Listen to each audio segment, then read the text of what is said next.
नमस्कार, हरियाणा विशेष देख रहे हैं आप। आपके साथ मैं हूं रंजना सिंह राठौड़। बुलेटिन का आगाज करेंगे।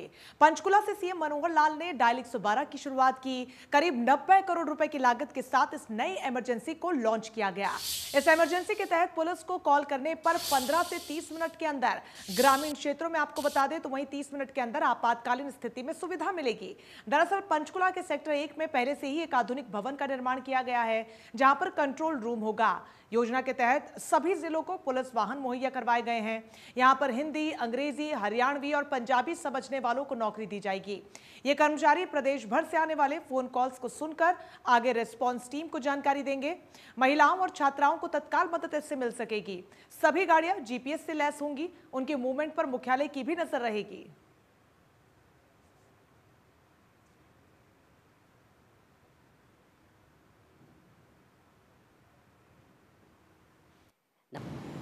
तो आज हमने अपनी प्रणाली में जो एक सुधार करते हुए हरियाणा 112 आपातकालीन त्वरित ये जो सहायता योजना शुरू की है, इस अवसर पर मैं आप सबको, जिन्होंने इस प्रणाली को शुरू करने में अपना अथक परिश्रम लगाया, 3 साल पहले हमने ये स्वप्न लिया था कि किस प्रकार एक त्वरित प्रणाली पुलिस की ये जनता को उपलब्ध करा सकते हैं। उसकी आवश्यकता हो तो तुरंत उसको वो सहायता मिल जाए। कोई आदमी फट्टर हो गया तो एम्बुलेंस टाइम पर नहीं पहुंची, यही एक जुमला होता है। लेकिन अगर 15 मिनट में, 20 मिनट में हम पुलिस को वहां पहुंचा देते तो जनता को एक बहुत बड़ा विश्वास बहाली उसके अंदर होगी। आज का दिन वास्तव में एक युग के परिवर्तन का दिन है। हरियाणा की जनता को हम लोगों ने 5S इस नाते से एक गारंटी देने की बात कही है, जिनमें हम कह सकते हैं शिक्षा, स्वास्थ्य, सुरक्षा, स्वावलंबन और स्वाभिमान। अगर ये चीज़ें हम जनता को मुहैया करा सकें, एक विश्वास दिला सकें, तो मैं समझता हूं एक जनता का एक सुखपूर्वक जीवन व्यतीत करना ये सार्थक हो जाएगा।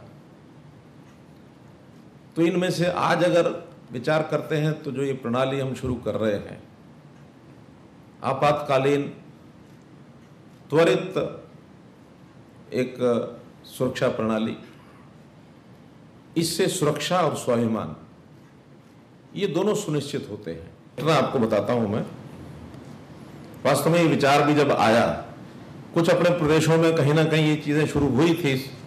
देश भर में 112 की प्रणाली ये शुरू की जा रही है। ये हमारे MHA ने इसका कार्यक्रम, एक योजना बनाई थी। लेकिन हमें जो इसकी गति देने के लिए जो एक प्रेरणा मिली, मुझे इजराइल जाने का अवसर मिला। इजराइल में गया तो वहां हमने यरूशलेम में देखा कि बहुत एक उनकी त्वरित ऐसी योजना, एम्बू बाइक सर्विस। और एम्बू बाइक सर्विस क्या थी कि कोई व्यक्ति मोबाइल पर एक पैनिक बटन, अगर उसके साथ कोई दुर्घटना हो गई है, कहीं गिर गया है, चोट लग गई है, कोई भी बात है, तो पैनिक बटन मोबाइल पर दबाता है। वहां एक शहर के अंदर उन्होंने 5000 लोगों को एम्बू बाइक्स उपलब्ध करा रखी है, वॉलंटियर्स को। कोई डिपार्टमेंट का आदमी नहीं करता उसको, वॉलंटियर्स हैं। हर वॉलंटियर के अपने कार्य की जो उसका स्थान है, दुकान है, ऑफिस है, घर है, जहां भी वो रहता है सामान्यतः, उसके पास एम्बू बाइक रखी है।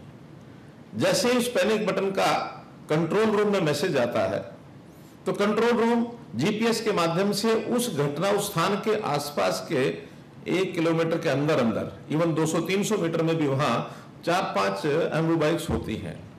उन 200-300 मीटर के अंदर उसको मैसेज दे देता है। और कंट्रोल रूम से मैसेज मिलने के बाद वो व्यक्ति जिस भी स्थिति में है, सब अपना काम छोड़ करके, ग्राहक बैठा तो भी उसको कहता है वेट फॉर 15 मिनट्स, मैं अभी आया। और वो अपनी बाहर खड़ी एम्बू बाइक को उठा लेता है और वो निश्चित स्थान पर पहुंच जाता है। 90 सेकंड की सर्विस है उनकी, ओनली 90 सेकंड्स, 1.5 मिनट।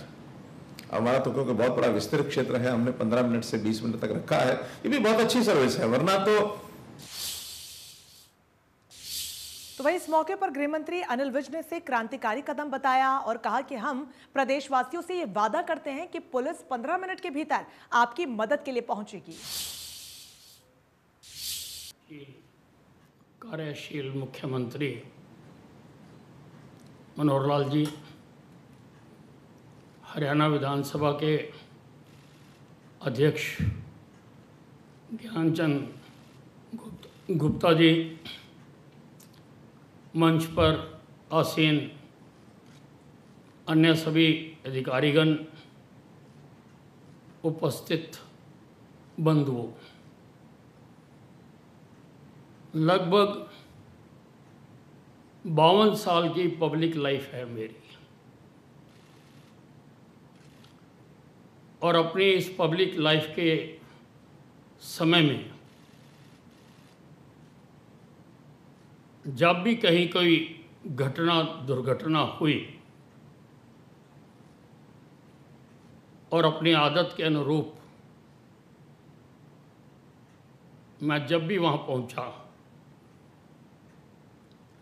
लोगों की अक्सर एक शिकायत सुनने को मिलती थी कि पुलिस समय पर नहीं आई। पुलिस की छवि को इंडियन सिनेमा ने भी बहुत खराब किया। हर पिक्चर में डायरेक्टर कोई हो, स्क्रिप्ट राइटर कोई हो, जब भी कोई घटना दुर्घटना होती है तो पुलिस हो जाने के बाद ही वहां पर पहुंची हुई दिखाई जाती है। लेकिन अब नहीं होगा, हरियाणा में नहीं होगा। हरियाणा का आज का दिन हमेशा याद रखा जाएगा कि आज हमने एक क्रांतिकारी कदम उठाया। आज हमने डायल 112 सर्विस की शुरुआत की और हम हरियाणा की जनता से को ये वचन देते हैं कि हरियाणा के किसी भी व्यक्ति को, किसी मां बहन को, बुजुर्ग को, किसी औरत को, किसी पीड़ित को अगर पुलिस की आवश्यकता पड़ेगी तो पुलिस की गाड़ी 15 से 20 मिनट के बीच में उसके पास पहुंचेगी। इस बात का आज हम हरियाणा की जनता को वचन दे रहे हैं। दिल्ली और हरियाणा के बीच एक बार फिर पानी की सप्लाई लेकर जंग छिड़ गई है। दिल्ली जल बोर्ड की ओर से हरियाणा सरकार पर जानबूझकर पानी की सप्लाई कम करने का आरोप लगाया जा रहा है, जिसकी वजह से यमुना में पानी कम हो गया है। अब यह पूरा मामला सुप्रीम कोर्ट के दरवाजे तक पहुंच गया है। हरियाणा की ओर से जवाब दिया गया कि मॉनसून में देरी और आम आदमी पार्टी के मिसमैनेजमेंट के कारण यमुना में पानी की कमी आई है। और इसी कड़ी में प्रदेश के गृह मंत्री अनिल विज ने पूरे मामले को लेकर दिल्ली के मुख्यमंत्री अरविंद केजरीवाल पर जमकर निशाना साधा। केजरीवाल ने झूठ बोलने की पीएचडी कर रखी है। पहले झूठे आंकड़े प्रस्तुत करके कोरोना काल में आवश्यकता से कहीं ज़्यादा ऑक्सीजन प्राप्त कर ली, और अब पानी के लिए, जिसमें कि हमने बिल्कुल भी कटौती नहीं की है, 1049 क्यूसेक पानी इनका तय है और म्यूनिक नहर से वो पानी इनको दिया जा रहा है। पर अपनी आंतरिक गड़बड़ियों को छुपाने के लिए खुद दिल्ली के लोगों के लिए पानी की व्यवस्था ना कर पाने के लिए, अपनी असफलताओं को छुपाने के लिए हरियाणा के ऊपर बेबुनियाद आरोप लगा रहे हैं। वो कोर्ट में जा रहे हैं, अच्छी बात है, उनका राइट है, हम कोर्ट में जवाब दे देंगे उनको। तो वही मामले को लेकर कृषि मंत्री जेपी दलाल ने कहा कि कभी पानी के नाम पर तो कभी पराली के नाम पर दिल्ली सरकार हरियाणा को बदनाम करने की कोशिश करती रहती है। सुप्रीम कोर्ट के आदेश के तहत हरियाणा दिल्ली को उसके हक से ज्यादा पानी दे रहा है। इस बार मानसून की देर से आने की वजह से पानी का बड़ा ज़्यादा जल संकट आ गया है। हरियाणा के किसानों की फसल भी खराब हो रही है और पीने के पानी की भी बहुत ज़्यादा कमी हो गई है। और मैं देख रहा था कि आज जो आम आदमी पार्टी के प्रवक्ता हैं वो कह रहे थे कि हरियाणा हमें उनका हक का पानी नहीं दे रहा।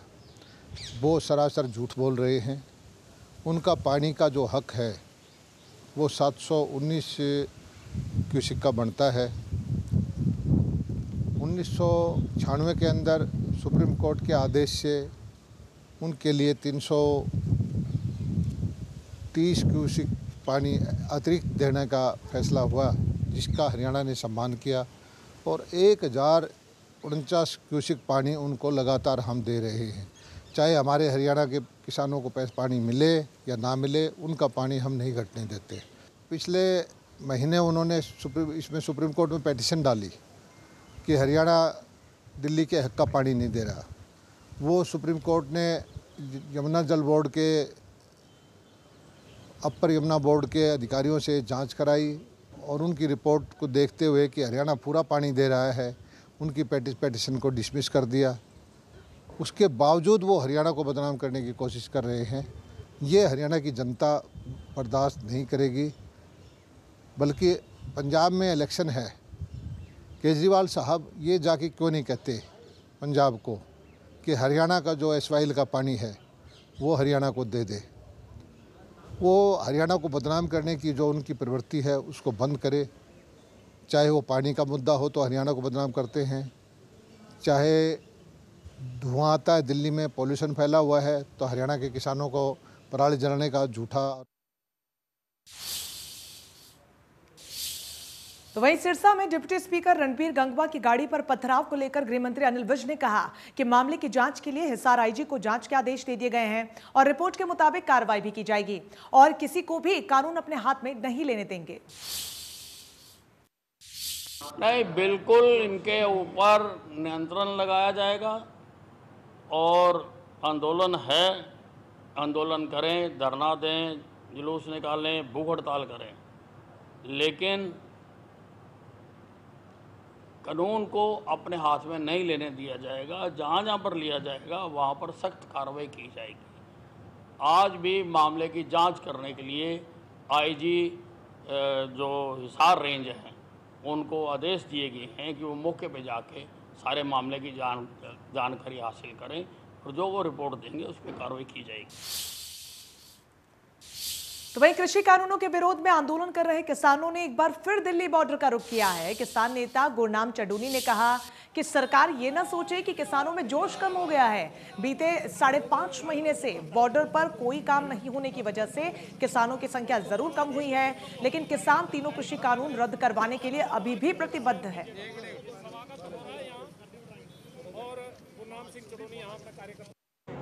एक दिखाना, सरकार को दिखाना कि सरकार जैसा सोचना शुरू कर दिया कि शायद किसानों में जोश कम हो गया, किसानों में एक लहर कम हो गई है, किसानों की संख्या बॉर्डरों पे घट गई है। ये बार बार वो बोलते हैं।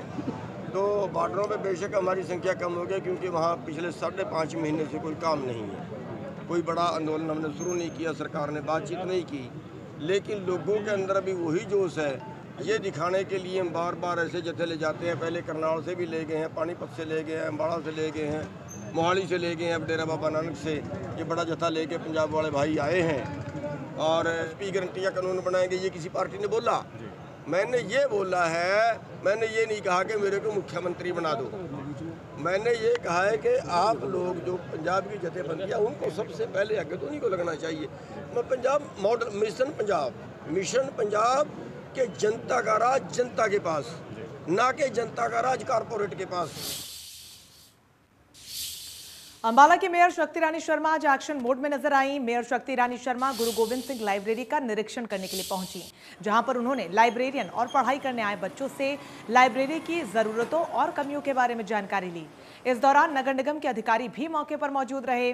मेयर शक्ति रानी शर्मा ने मौके पर ही लाइब्रेरी में सफेदी, पंखे, लाइट, इन्वर्टर्स, माली और अन्य समस्याओं को दुरुस्त करने के निर्देश दिए। आपको बता दें कि अंबाला में रेलवे रोड पर गुरु गोविंद सिंह जी के नाम पर दशकों पुरानी लाइब्रेरी स्थित है, जो कि ब्रिटिश काल में क्वीन विक्टोरिया मेमोरियल हॉल था। 1949 में संयुक्त पंजाब के मुख्यमंत्री गोपीचंद भार्गव ने 1949 में बनी इस ऐतिहासिक लाइब्रेरी का उद्घाटन किया था। लाइब्रेरी का औचक निरीक्षण करने के बाद मेयर शक्ति रानी शर्मा ने रेलवे रोड और कपड़ा मार्केट में गंदगी की समस्याओं को मौके पर जाकर देखा और तुरंत इसके निदान के आदेश भी दिए। उठाते कब है, किस टाइम उठाने आते हैं? 4-5 दिन बाद आते हैं। 4-5 दिन बाद।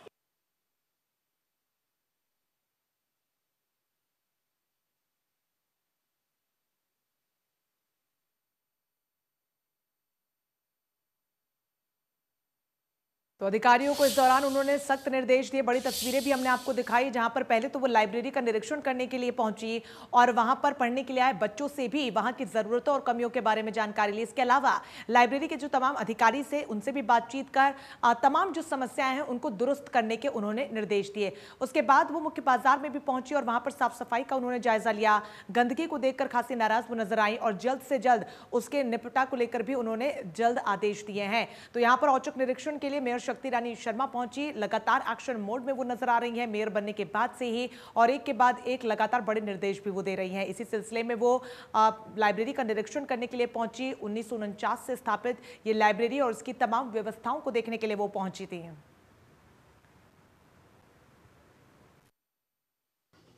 लाइब्रेरी, इतनी सुंदर लाइब्रेरी हमारा एक हेरिटेज है इस शहर के लिए, एक बहुत प्राउड मोमेंट है कि ये इस तरह की बिल्डिंग हमारे शहर में है और इसको हमको मेंटेन करना है, ये बहुत ज़रूरी है। और मैंने आज एक्सीडेंट साहब के साथ भी दौरा लिया है, मुख्य एरियन के साथ। तो यहाँ पर जो भी बच्चों की एक तो सोशल डिस्टेंसिंग नहीं मेंटेन हो पा रही है, उसके लिए हमने और टेबल्स स्प्रेड आउट करने के लिए बात करी है, पंखे लगने हैं और लाइटें लगनी हैं। तो जो भी चीज़ों की यहाँ आवश्यकता पड़ रही है उसके बाद मैंने डिस्कस किया है, ताकि हम इसके और पेंट भी करवाना है, ताकि दोबारा से हम इसको रिस्टोर कर सकें। बच्चे सेटिस्फाइड हैं, ऐसी कोई दिक्कत नहीं है उनको, सिर्फ उनको जो लाइट की कमी है या पंखे कमी है वहीं तक है, तो वो उनको प्रोवाइड कर दिया जाएगा। पर यही है कि बच्चे अपने सोशल डिस्टेंसिंग मेंटेन करें, ये भी ज़रूरी है। और पहले इनके टाइमिंग्स बहुत कम होते थे, जो हमने पिछली बार बात करके कमिश्नर जी से टाइमिंग्स हमने एक्सटेंड कराए थे। अब रात को 9 बजे तक लाइब्रेरी खुली रहती है, तो बच्चों को पढ़ने की पूरी सुविधा है। हाँ, मैंने देखा है और ये फैक्ट भी है और इसका हम समाधान निकलवाएंगे। चाहे प्रॉपर इनके लिए हम एरियाज़ डेजिग्नेट कराएंगे जहाँ ये कूड़ा फेंका जा सके।